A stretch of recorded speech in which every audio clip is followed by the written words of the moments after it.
I think the UFC has forced Alex Pereira to fight at 205 pounds, and I'm going to explain why in today's video. And let's start first with the fact that this week they announced the fact that Sydney will be getting the UFC 293 card September 10th. And from this article, which we'll just read here quickly, Israel Adesanya is going to be headlining. So they say here, Australia's Robert Whittaker will have just 9 weeks to prepare for a blockbuster world title trilogy. By the way, could you be any more biased? Whittaker's fighting Dracus du Plessis. I know he's favored to win that fight and probably will, but you can't just say stuff like this. A little bit biased here, Fox Sports Australia.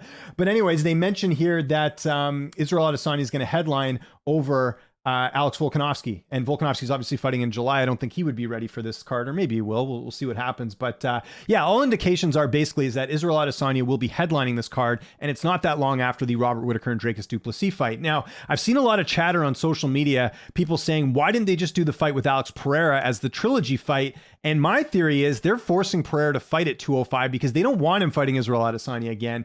And I think the reason is that if Israel Adesanya fights Pereira again, there's a risk of him losing. And if Israel Adesanya loses again, he's not going to get a fourth fight with Alex Pereira. That would be a pretty tough sell for everyone if Adesanya again loses by knockout. And that last fight he had against Pereira, it was close. Right before that knockout, Pereira was looking really good. Adesanya knocks him out. First fight, though, even though Adesanya I thought was winning the fight, Pereira knocks him out. It's too much of a risk. Even though Pereira cuts a lot of weight to get to 185, he's still a liability in terms of him being able to finish Adesanya. And Adesanya would be in a really tough spot. He's kind of like the spot he's in the spot right now that Robert Whittaker's in, where if Adesanya loses to the champion 2 times, which that would be the case if Pereira got the belt back, he's in this really odd spot because Adesanya doesn't have any other options. Now, Adesanya, if he, let's say that fight did happen with Pereira and they have the trilogy and Adesanya loses again, like I said, he's not going to get another fight here with Alex Pereira, in my opinion, not a fourth fight anyways. This isn't Brandon Moreno and Dave Figueiredo, so to speak.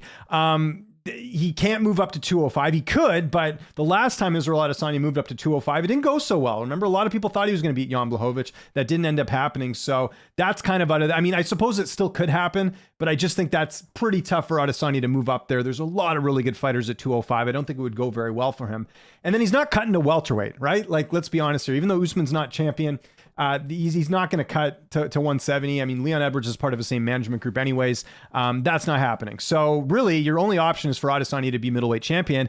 And like I said in my last video that I posted here, the UFC is in the business of making money. They'll make more money. It'll be a bigger deal at 185 if Israel Adesanya is champion, not Alex Pereira. Nothing against Pereira. He's got the entertaining part down pat, but he doesn't speak English. Not to mention Alex Pereira getting up there in age. Like, how much longer are you really going to get with him at 35 years of age? Not that Adesanya is that much younger. He's 33, but I kind of feel like the UFC forced Pereira up to 205 to avoid this situation. And I get it. By the way, I don't think this is a bad move here. I think this is smart, but I'm just surprised so many people on social media are like, why aren't they doing the trilogy fight with Adesanya and Pereira? Well, this is why, because Adesanya would be in a no-win situation here if he ends up losing. He could win, okay? He knocked him out the last fight. It's possible, but I just think it's too much of a risk for the UFC to take, and that's why you're seeing Alex Pereira now fight Jan Blachowicz at UFC 291, which I think, again, was a bit strategic. Now, Blachowicz could win that fight, absolutely. Again, I think there's a difference between fighting at 185 and 205. Jan Blachowicz is almost 40 as well, and we've seen him get knocked out in a couple fights. Actually, he is 40, my bad. He turned 40 this year, but we've seen Jan Blachowicz get knocked out before.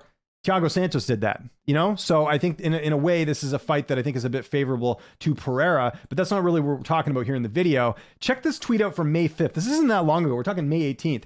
Seems like Stylebender is promoting a third fight. I like this idea. Let's go. So all the talk that Pereira was his decision to move up, and look, I know he does cut a lot of weight, and I think that did contribute to him getting knocked out against Adesanya, but why would he put this out there if he was so adamant about going to 205? I think the UFC pretty much said, hey, Pereira, we need you to go up here. And I don't think he obliged because he really doesn't have much power. This isn't John Jones. He can't call the shots. I think the UFC kind of told him, hey, you got to go up to 205 because we need Adesanya as middleweight champion. That's my theory here. And I want to be clear about this. I like Adesanya a lot. I think he gets a lot of unnecessary hate. I'm usually the guy defending Adesanya. I think he's great for the sport. I was mentioning the other day on a Q&A that he's one of the biggest draws for the UFC. But I think this is very strategic what the UFC is doing. And I don't see a lot of people talking about this. And I think it was very strategic that Pereira is going to 205 at this point, because again, 205 is a bit of a mess right now. You've got, Hill and Yuri supposedly fighting soon.